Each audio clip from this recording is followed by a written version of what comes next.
שלום מיכל, ערב טוב. כן, כפי שאמרת, זאת הפעם הראשונה מתחילת המלחמה שאנחנו שומעים את ראש השב"כ רונן בר בקולו. עד עכשיו הוא לא דיבר.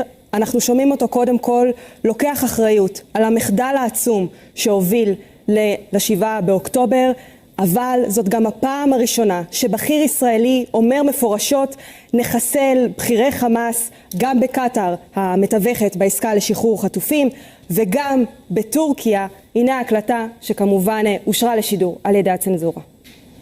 הקבינט הציב לנו מטרה במילים של הרחוב זה לחסל את החמאס, ואנחנו חושבים לעשות את זה המנחן שלנו בכל מקום, בעזה, באיו"ש, בלבנון, בטורקיה, בקטר, בכל מקום. ייקח כמה שנים, אבל אנחנו נהיה שם, וכדי לעשות את זה האחריות הביטחונית היא שלנו. החובה שלנו לספק גם ביטחון וגם תחושת ביטחון. לצערי ב7 לאוקטובר לא הצלחנו לעשות את זה. אני חושב שאנחנו במגמת עלייה, אנחנו לא מחכים. אנחנו את הלקחים שלנו מהאירועים כבר מפיקים וכבר מעבירים אותם לגזרות אחרות, לא רק ברצועת עזה. וכמובן, ההיקף איומים שיש למדינת ישראל הוא חסר תקדים בשנה האחרונה, לפני האירועים האלה. גם במקרה הזה העיקר סמוי מן העין. יש הרבה מאוד דברים שבוחשים מתחת לפני הקרקע. 50 years ago, the Israeli Olympic team attacked and killed in Munich, Germany. Maybe many of you never heard of this before. What we saw in front of you is a movie about that incident where the Israeli army or intelligence, they sent their team to slaughter those who committed that crime. And look like now history is repeating itself. Today we see that the Israeli intelligence department announced that they are going to kill every single member of Hamas, no matter where he is, and nobody can protect them no more.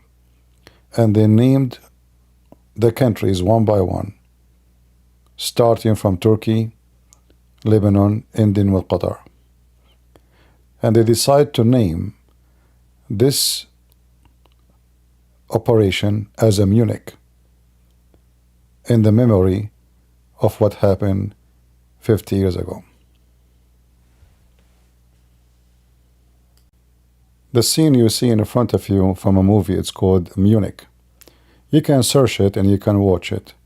It's about the Israeli intelligence assassinating every single one of those terrorists by the order of the Prime Minister at that time, Golda Meir, and she was a female.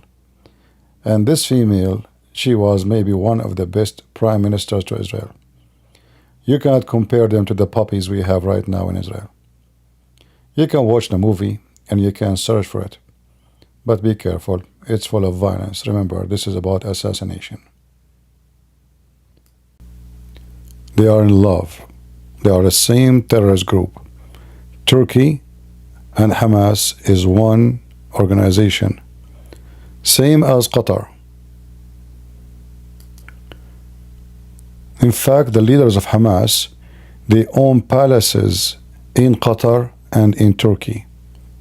If you search right now for the leader of Hamas, Ismail Haniyeh, as an example, you will find that he owned $4 billion as total worth of money. 4 billion. And this guy here, you will see, this is his house, Khaled Mishal, who live in Qatar. He owned no less. Those, they used to be street boys, and now they own billions. You know what billions mean? Billions. They were able to make billions in less than 10 to 15 years.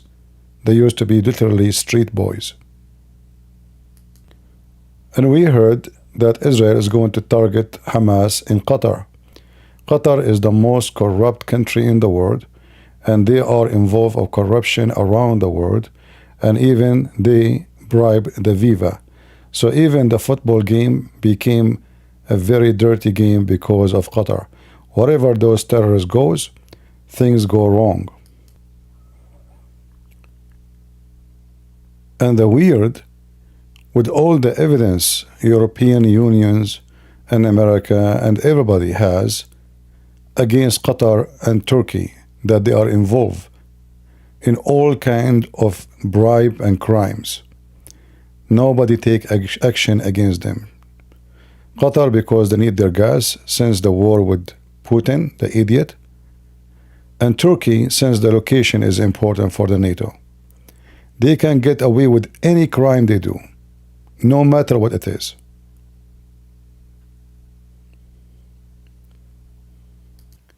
And now, since Saudi Arabia learned the tricks of Qatar, that all what you need to have the football game in your country is just to bribe, because those who they are in charge are a bunch of corrupt men.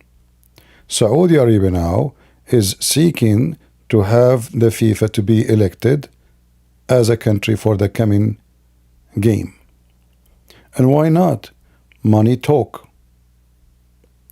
As long there's dogs who are looking for bones, as long those countries, they can bribe everybody, and the whole world is witnessing, and they go silent and mute. Why not? You will notice that not a single country make any problems. They did not, all of them, they send their teams to play there. Even everyone knows that it was a bribe.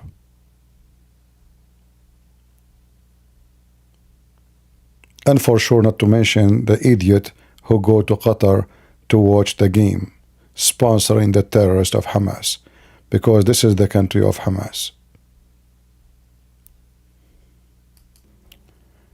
Going back to Israel, I hope this time the Israelis learn their lesson and they will not tolerate stupidity no more, and they will not listen to someone like Netanyahu, who was seeking any deal with called peace with those countries around.